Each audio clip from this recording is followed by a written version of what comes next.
Guys, you're welcome back. Credible Fati here. In today's video we're going to be making a reversible mesh bonnet, a completely breathable, aerated, super comfy, easy to make bonnet. And guys, please make sure you don't miss out on any step in this video because every single step is important. And if you're yet to subscribe, please click on the subscribe button, subscribe to the channel, and turn on the notification bell so that you get notified every time I post a video. So guys, that said, let's dive right into the video for today.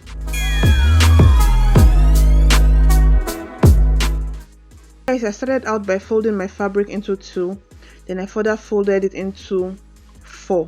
So I laid the 4 flat, then I started measuring from the edge, like as in a triangular form. So I placed my measuring tape at the edge of the folded fabric, then I measured 13. I'm going to make the length of the fabric 13, and I cut it in a circular motion. As you can see me doing the video, I placed it at the edge, then marked out 13 all the way, all around, making it a circle, like in a cone shape. Mark it 13 all the way around. So that is basically it, as simple as that. You can choose to use a less measurement depending on how big you want the bonnet to be.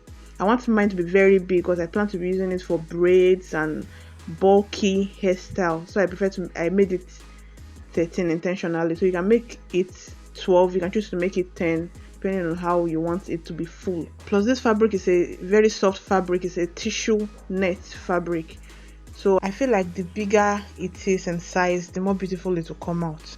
So guys, after doing that, the next thing you would want to do is to cut out the inner part of the bonnet, because it's going to be reversible. It's going to be sewn in a way that you can choose to wear the outer part or wear the inner part. You can turn it, there is no wrong side. Basically, you can choose to wear it inwardly or outwardly, anyhow. So we're going to be using this measurement. I'm going to be folding it back to that triangular cone shape that I cut out earlier. So I'm using that material to cut out the inner part. So after cutting out the inner part, the next thing you'd want to do is to place them on each other, both the one you cut as the outer and the one you cut as the inner. You place them on each other and make sure their measurements are accurate. Then you want to go ahead to pin it, secure the edges all the way with a pin, because that's what we're going to be sewing. We're going to be sewing it round. That's basically, we'll stitch it all the way around. And guys, mind you, while securing the edge with pins, you should also take note of the direction at which the pins are facing, because as you are sewing, you'd want to be removing the pins gradually, and if you pin it in an opposite direction, it will be difficult to like remove the pin as you're sewing.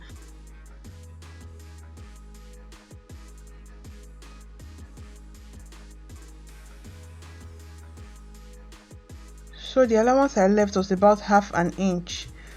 You can choose to mark it out and sew so that you won't make the mistake, but if you are the type that knows how to sew on a straight line, you can just eyeball it and sew ½ an inch all the way until you come back to that same spot at which you started. So you sew round, but you're not going to close up the circle, you're not going to close it up, you're going to leave a space in between for you to be able to turn it out.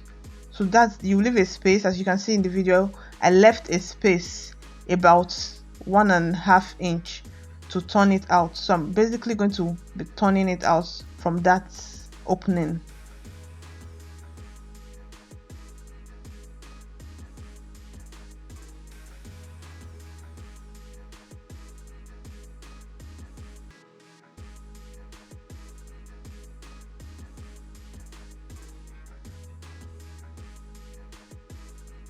So the next thing I did after turning it inside out was to mark out 1 inch. I marked out 1 inch all the way, or as I sew, I marked out 1 inch, then I sew round, but still not sealing it up.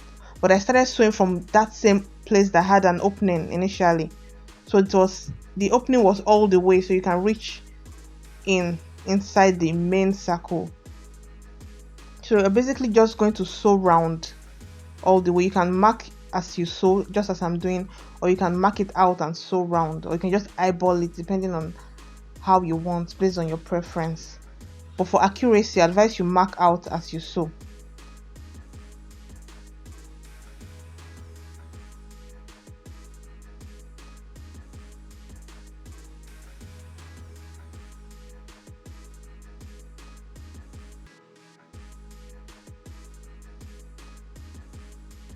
So you can either choose to fix in the elastic band at this point, just all the way, and make it single, or you can choose to create a ruffle. So that space that you left in the front will be like a ruffle.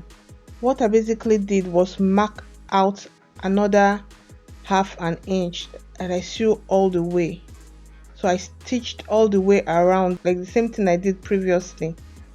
So that space in between is where the elastic band is going to pass through. If you can see, as you can see in the video, you will see a narrow space in between. So that is where the elastic band is going to pass through. So the next thing you want to do now is to measure out your elastic band, which is your head circumference. Then you remove about 2 inches from it to give it that nice grip that the elastic is supposed to give.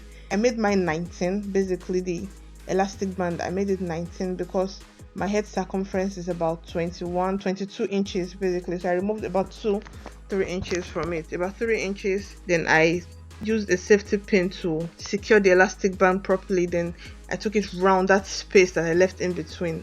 I took it all the way and I brought it out. And mind you, while you're taking it all the way around, make sure you secure the other end of the elastic so that it won't pull back in, because once it pulls in, you would have to start all over again, which is not pretty. Not nice at all, I'm telling you guys. So after that, you just want to sew in the edge, the end of those openings you've been leaving out so far. You have to go in and stitch it. You close them up, you seal them up.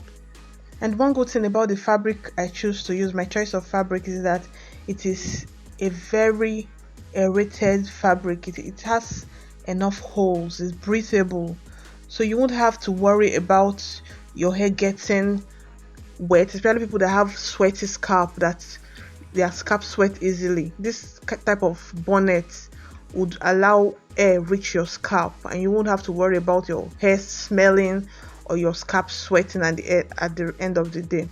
Because one thing I noticed about most reversible bonnets is that they tend to get so thick that at the end of the day, when you wear them on your braids or you wear them on your extension, your hair tends to get so wet. Especially if you're the type that have a sweaty scalp, it gets so wet, and before 2 weeks or a week into you rocking this hair, your hair will start smelling, that you would have to lose it. So this mesh cap, this mesh bonnet is a way out to save you from all the stress of sweaty scalp and smelly hair and whatnot. So guys, this is the finished look. This is how it turned out when I was done sewing it. Just like this video if you found it helpful. Subscribe to the channel if you haven't. Thank you so much for taking the time out to watch this video. See you in my next one. Bye.